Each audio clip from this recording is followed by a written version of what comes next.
Setelah kemarin lawan Persis Solo seri dan lawan Persita menang 2-0, PSIS ini bisa dibilang di atasnya Persita. Bermain PSIS ini diberatkan orang naik motor ini geber-geber gitu loh. Persita itu juga bukan tim yang sembarangan juga ya. Nah, sepak bola ini kembali lagi bukan matematika. Oke, berjumpa lagi bersama saya Arianda Ahmad dan pengamat bola kecintaan kita Bung Ananto di Radar Jogja Podcast Main Bola.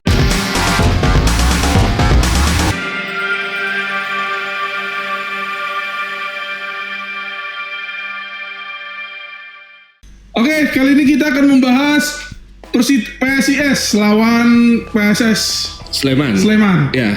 Di babak ini lagi terakhir ya? Belum. Masih ada ya? Masih dua pertandingan lagi. Ya. Setelah kemarin lawan Persis Solo seri dan lawan Persita menang 2-0. Ya. Nah, PSIS ini bisa dibilang lawan yang menurut saya loh ya Bung Ananto. Ya. Nah, ini menurut saya di atasnya Persita. Jadi agak susah nih kira-kira. Nah, menurut pengamatan Bung Ananto sendiri bagaimana? Ya, kalau dari seperti sebelumnya waktu kita bicara masalah kans PSS di Piala Presiden ini ya, sebelum pertandingan ini semuanya dimulai, memang di unggulan di sini kan ada PSS, kemudian PSIS dan Persita gitu kan. Dan saya pernah ngomong kalau mungkin 1 poin bisa diambil atau 3 poin bisa diambil dari salah satunya Persita gitu kan.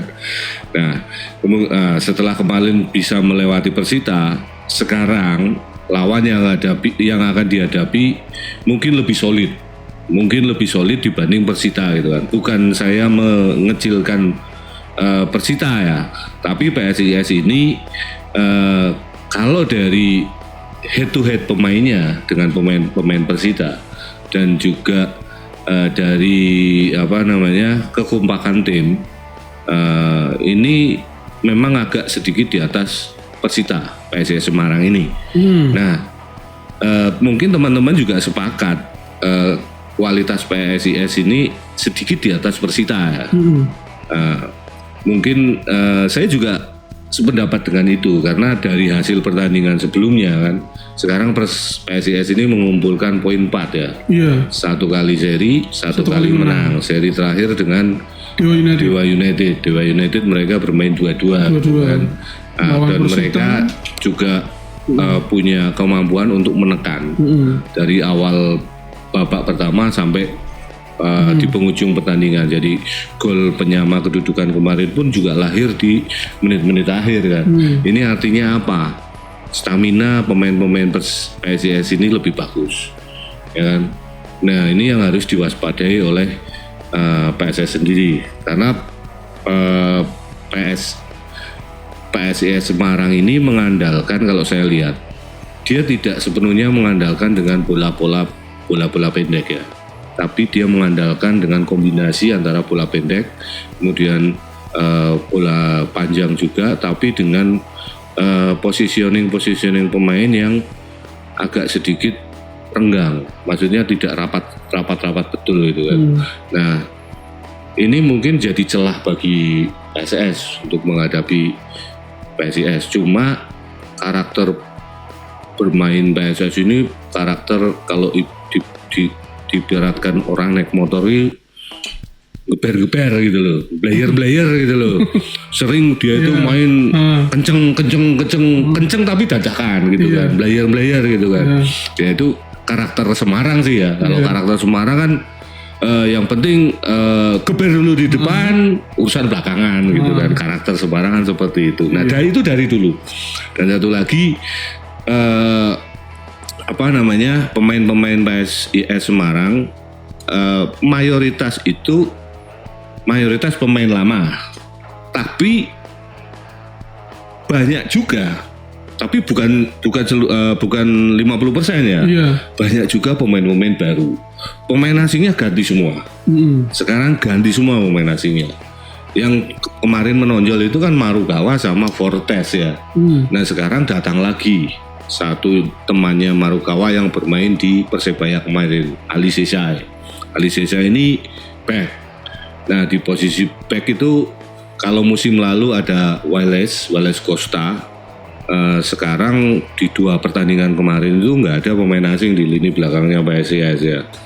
Nah ini juga agak sering kebobolan kemarin, tusukan-tusukan pemain dari Dewa United itu juga gampang masuk ke depan gawangnya PSIS. Nah ini dengan kehadiran Ali Sesa ini karakter permainannya juga karakter technical defender ya. Maksudnya dia back yang tidak hanya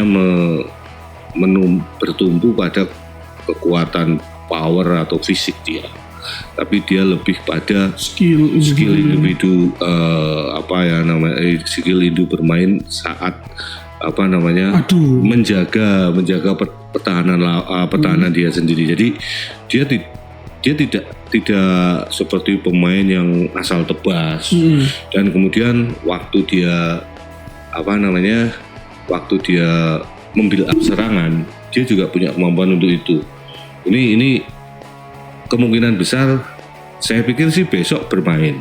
Cuma untuk full timnya saya pikir enggak, karena sama dengan Valente. Dia juga baru datang. Dia juga baru beberapa hari berlatih. Kan pelatih juga enggak mungkin yang ambil resiko lah karena saya juga heran meskipun ini turnamen pramusim tapi pride-nya tinggi banget. Iya gitu. Ya, memang. Gengsinya itu sepertinya sama dengan turnamen liga. Ya, bukan turnamen liga, kayak liga 1 gitu kan. Jadi kemungkinan besar juga sekarang tim-tim juga nggak mau kalah, jadi sudah mau kalah karena mereka juga butuh booster mental kan untuk menaikkan mental mental bertanding sebelum tampil di Liga 1. Nah, kalaupun nanti ada satu tim yang juara di Piala Presiden pun juga ini sebuah kebanggaan ya. Iya. Dapat piala gitu kan. Sekarang nih bagi satu manajemen tim tertentu mungkin ini prestasi lah. Nggak juara liga tapi juara Piala Presiden ya sudah cukup ngeyem-yemi lah mungkin. Nah, itu mungkin yang diincar ini gitu. Nah, jadi bagaimana besok menghadapi PSIS ini memang agak berat ya. Tapi kalau PSS bermain konsisten, intinya itu harus konsisten. Jadi konsisten dalam permainan. Intinya itu. Jadi pemain ini sudah mulai terlihat teamworknya, sudah mulai memahami karakter satu pemain dengan pemain lainnya. Nah, tinggal bagaimana konsistensi dan meminimalkan kesalahan elementer, misalnya salah passing, salah posisi, itu yang harus diminimalkan lah intinya gitu. Nggak bermainlah seperti biasa saja kalau saya lihat, bermain seperti waktu menghadapi Persita gitu kan, main lepas, gitu kan, dan kemudian Seto sudah benar saat menginstruksikan pemainnya menghadapi Persita kemarin, dan Persita itu juga bukan tim yang sembarangan juga ya. Terbukti terakhir mereka menang lawan Dewa United ya. Nah, sepak bola ini kembali lagi bukan matematika kan. Benar.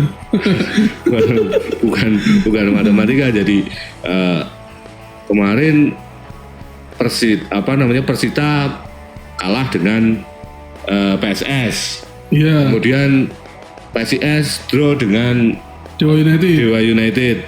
Nah, otomatis harusnya PSIS kan PSIS bisa dikalahkan PSS, tapi kan nggak seperti itu. Iya. Ini nggak seperti itu. Jadi saya pikir kalau karakter bermainnya sama dan mampu menjaga konsistensi ya terutama, apalagi juga bisa mempertahankan ritme permainan dan menjaga ritme ini penting karena apa? Agar tidak gembos di babak kedua gitu kan. Karena mayoritas pemain ini kan ada beberapa pemain-pemain yang tidak muda lagi, kayak Boas. Ya kan, dia juga nggak muda lagi. Sulit bagi Boas untuk bermain sepanjang musim gitu kan. Maksudnya kalau dalam satu pertandingan kemudian hanya jedanya sedikit, misalnya 3 hari atau 4 hari, pemain-pemain yang di atas usia emas, usia emas pemain sepak bola, usia emas sepak bola itu kan 27, 28 gitu kan. Kalau sudah masuk usia 30 ke atas, itu biasanya untuk bermain seminggu 2 kali itu berat. Maksudnya seminggu 2 kali itu dia main full time gitu ya, 90 menit itu 90 menit main dua kali dalam seminggu. Dia main di weekend, kemudian midday dia main, kemudian weekend dia main lagi gitu kan.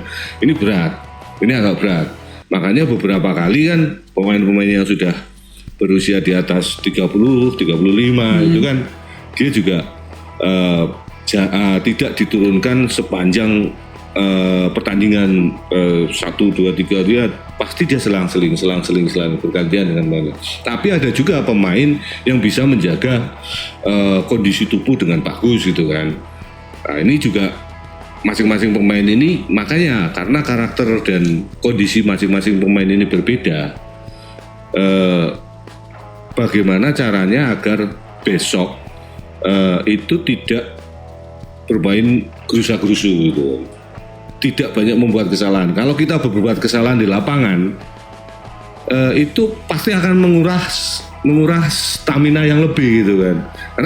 Karena kita harus mengejar bola gitu kan. Iya.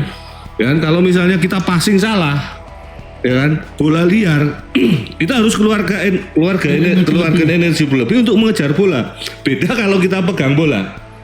Kalau kita pegang bola, ya kan, ya sesukannya kita kan, mau kita pas, mau kita. Lawan ini yang mengejar dengan dikejar, itu lebih capek mengejar. Itu konsep dalam sepak bola itu seperti itu. Makanya kalau kita mengejar bola, apalagi bola dikuasai lawan, terkuras stamina-nya itu. Jadi bagaimana besok bermain positioning, ya, kemudian pegang bola lebih lama, dalam artian apa? Ball positionnya ini kuasai ball position, jangan terburu-buru itu. Itu pasti nanti saya pikir PSS ini bisa memetik poin lah. Kalau dari dari kualitas pemain sih nggak terlalu beda ya. Kualitas pemainnya juga saya pikir dari level individunya memang ada 1-2 yang menonjol, kayak Marukawa tekniknya bagus. Fortes ini punya posisi postur yang bagus, tinggi, dia kuat di kepala gitu kan, dia juga punya kecepatan, syutingnya juga terarah, finishingnya bagus. Nah, bagaimana ini pemain-pemain belakang PSS ini besok menetralisasi gitu kan dua pemain ini. Kalau Fortes gayanya seperti itu, Marukawa gayanya seperti ini. Nah ini harus dipahami betul oleh back-back PSS. Tapi di pertandingan menghadapi Persida kemarin yang turun kan Purwoko Yudi ya, Purwaka Yudi atau Purwoko lah. Ini tipikal back ini memang senior, dia senior. Cuma Purwaka Yudi ini nggak pernah melakukan tackle keras gitu kan. Dia pintar bermain, dia tutup gitu kan. Jadi dia banyak menutup ruang gerak pemain depan lawan itu. Nah ini bagus. Makanya Purwaka ini kan sampai sekarang masih tetap eksis meskipun dia center back usianya sudah cukup senior, tapi dia tetap eksis karena dia pintar dalam bermain, mengatur ritme tubuhnya sendirilah. Nah besok pemain-pemain PSS juga saya sih berharap betul gaya permainan kemarin dipertahankan gitu. Yang lawan Persita berarti? Yang lawan Persita, karena yang penting konsisten itu aja dulu. Kalau urusan hasil itu biasanya Seto waktu briefing langsung bilang, yang penting main enjoy, masalah hasil tanggung jawabnya pelatih. Seto bilang gitu terus.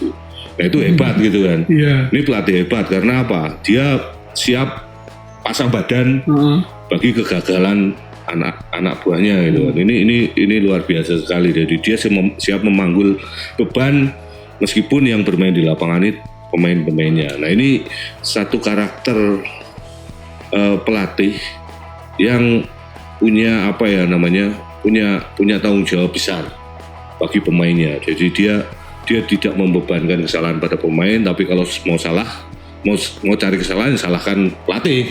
Nah itu pelatih hebat. Saya pikir itu. Jadi kalau menang apa tidak?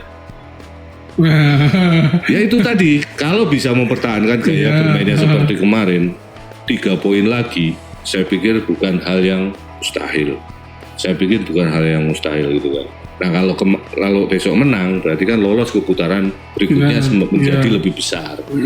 Dan satu lagi, Seto ini kan kembali saya bilang, ini jagonya turnamen. Iya. Ya, ini jagonya turnamen.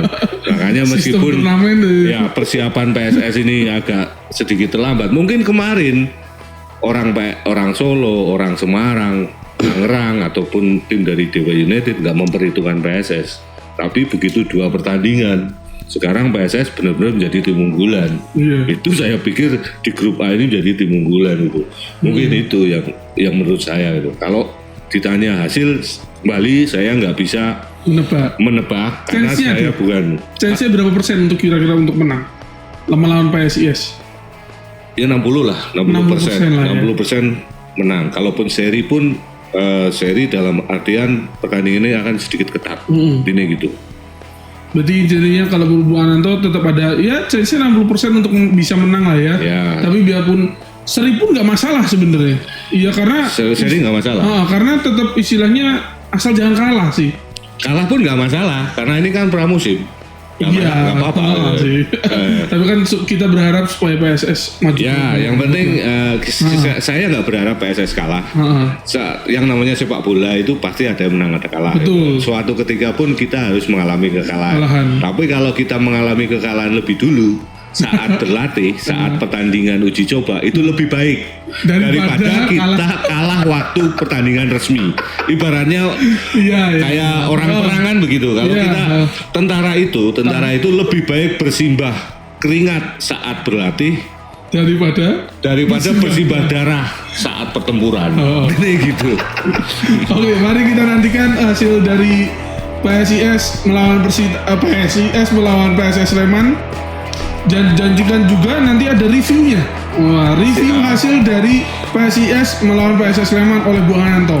Kalau review nanti ahlinya Bung Ananto. Oke, terima kasih.